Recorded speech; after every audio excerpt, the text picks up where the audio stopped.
गंभीर प्रश्नाला या चित्रपटाने हात घातला आहे. मी गेली अनेक वर्ष माझ्या भाषणांमधनं मी ही गोष्ट महाराष्ट्राला सतत सांगत आलो की आपल्याकडच्या जमिनी वाचवा, कारण जमीन हे तुमचं अस्तित्व आहे. खरं तर हा महाराष्ट्रामधला संपूर्ण महाराष्ट्राचा प्रश्न आहे. हा एकट्या कोकणामध्ये ही गोष्ट होते अशातला भाग नाही. महाराष्ट्रामधल्या अनेक ठिकाणच्या जमिनींचा हा विषय आहे, पण अत्यंत सुबोधने, अत्यंत चलाखीने हा विषय चित्रपटाच्या माध्यमातून मांडला आहे आणि त्याला तो दशावताराचा त्यांनी ते सर्व रूपांमधनं ती गोष्ट आणली आहे. मी काय अर्थात चित्रपटाचं काही कथा सांगत नाही आहे, पण अत्यंत उत्कृष्ट छायाचित्रण, संगीत आणि दिग्दर्शक सुबोध जरी असला तरी महाराष्ट्राने बोध घ्यावा असा हा चित्रपट आहे. प्रभावळकरांनी उत्तम काम केलं हे मला असं वाटतं अत्यंत छोटं वाक्य आहे.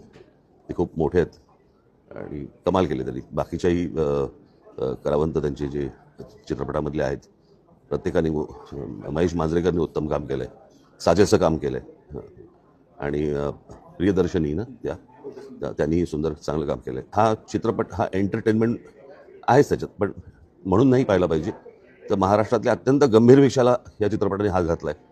याच्याबद्दल महाराष्ट्राने हा चित्रपट नक्की पाहिला पाहिजे.